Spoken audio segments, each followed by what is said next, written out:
세 번째로 물질 대사에 대해서 알아보겠습니다. 먼저 정의입니다.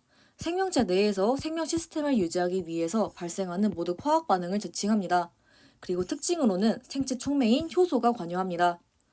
종류 보겠습니다.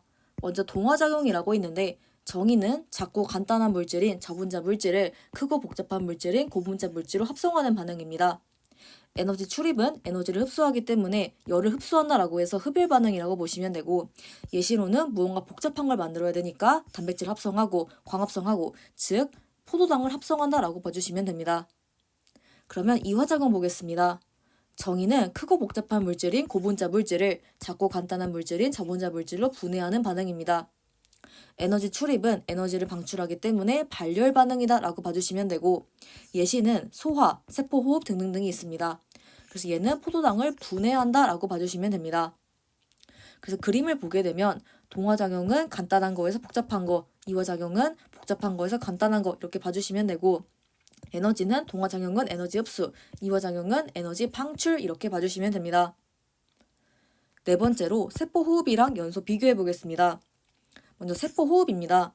위치는 생명체 내부에서 일어나고 온도랑 압력은 체온 정도의 온도이고 낮은 압력이면 충분합니다.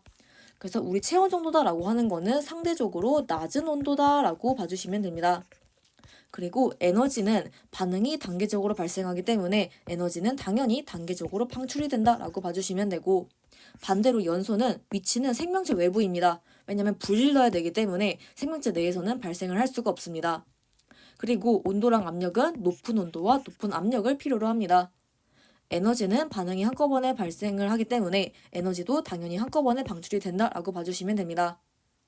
네, 그래서 세포호흡이랑 연소 비교한 걸 보면 반응물이 단계적으로 방출이 되고 37도 정도의 체온이면 충분하다라고 봐주시면 되고, 연소는 불을 질러야 됩니다. 그래서 반응물에서 에너지가 한꺼번에 방출이 되고 그 다음에 온도가 100도 이상, 무려 400도 정도나 굉장히 고온이어야 된다라고 봐주시면 됩니다.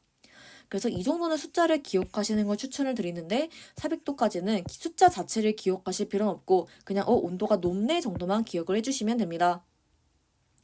다섯 번째로 촉매 보겠습니다. 정의는 화학 반응에 참여하여 반응 속도를 변화시키는 물질이다 라고 기억하시면 됩니다. 그래서 반응 속도다라는 거에 유념을 해주셔야 됩니다. 종류는 정촉매랑 부촉매가 있습니다. 정촉매는 반응 속도가 빨라지게 하는 촉매이고요. 얘는 활성화 에너지를 낮춘다라고 볼 수가 있습니다. 이 활성화 에너지는 이제 바로 뒤에서 나오겠지만 장벽이라고 생각하시면 편합니다.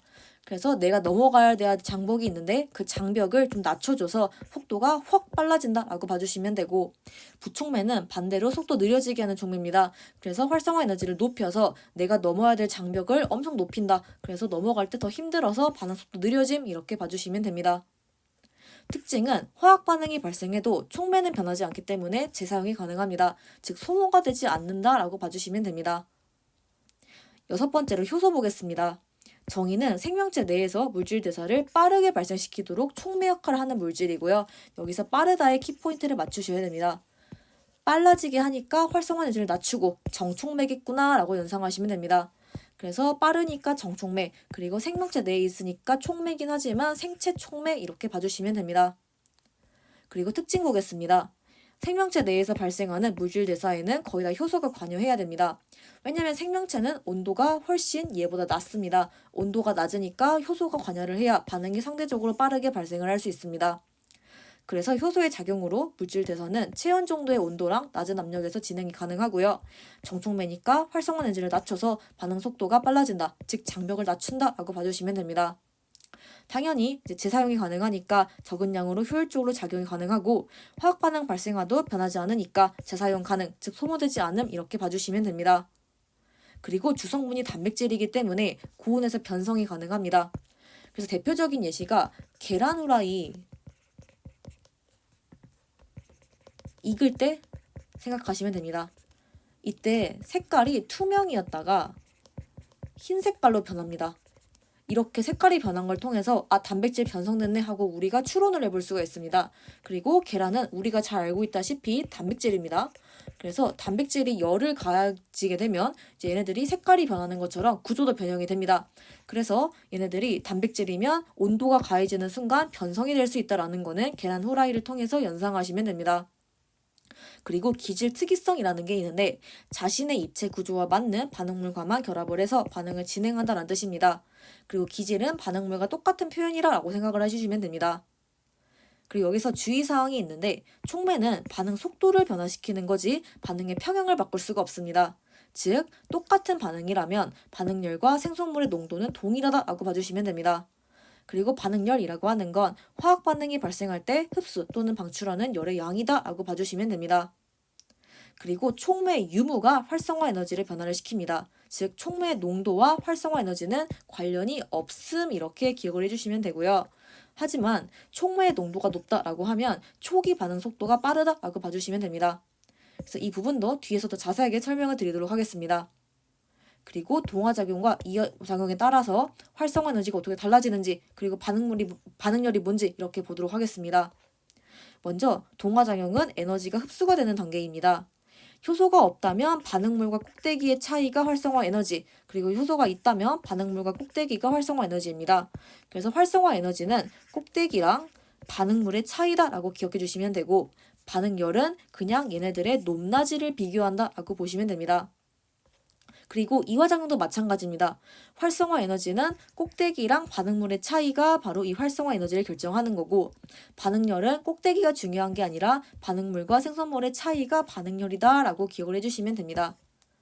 그리고 제가 여기서 농도 이렇게 얘기를 해줬는데 농도라고 표현하는 게 정확해서 표현했던 것입니다.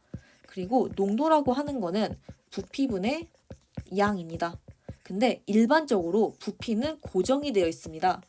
그렇다 보니 농도와 양은 비례관계예요 라고 생각을 해줄 수가 있습니다.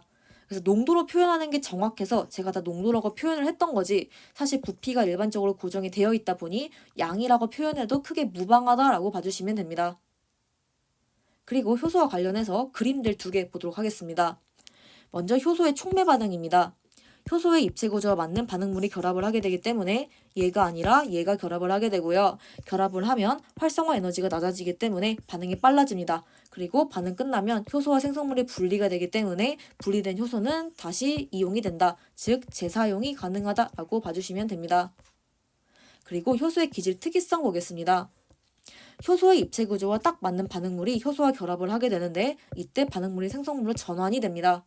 그리고 이때 생성물이 효소에서 분리가 되고 얘가 다시 재사용이 된다라고 봐주시면 되는데 여기서 만약에 구조가 맞지 않는다라고 하면 효소와 결합할 수 없다라고 봐주시면 됩니다. 그래서 이 입체 구조라는 말이 이제 여기 앞에서도 나와 있으니까 이 부분 참고해서 기억을 해주시면 됩니다. 그럼 이렇게 해서 효소 부분의 일부분 마무리하도록 하겠습니다.